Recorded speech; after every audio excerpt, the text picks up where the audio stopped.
So I've been in the same house with the same kids since the pandemic began. And I want to talk about one thing, Bruno. My name is Jonathan. I'm on staff within the varsity. My kids are around, and this is EHA Daily. If you're like me, you were triggered multiple times while watching Encanto. Lin-Manuel Miranda is a genius, that's clear. But is Luisa a 3 on the enneagram? Highly likely. How do we handle the intergenerational trauma? Because Abuela has buckets, and for good reason.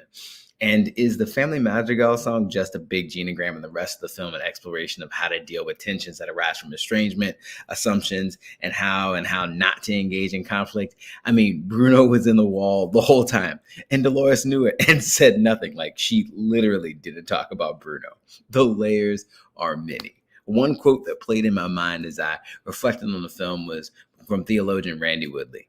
Our Cherokee elder said, "We are all indigenous to some place. We are from somewhere. We can all become rooted in the land that sustains us." And there was something miraculous about the connection between Abuela, La Tierra, and the Encanto.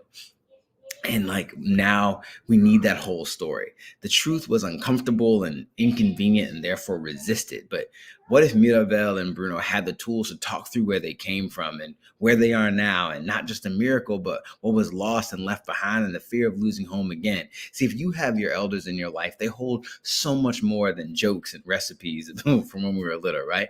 They hold multitudes, as Walt Whitman would say. But it can be difficult for those stories to come out. So we've got two things that might help you share more about who you are and learn more about where you come from.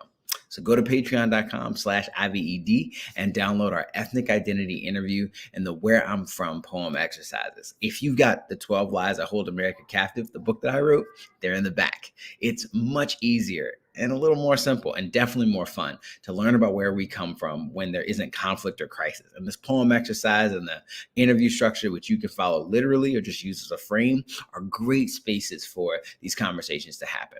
So please, please, please listen to the Mirabels in your family and let the Brunos speak in your church, and, get to know your elders so we can help them carry the burden so that the next time they're frustrated, we're a little more empathetic, loving, and kind, because Dios, dos oruguitas, right?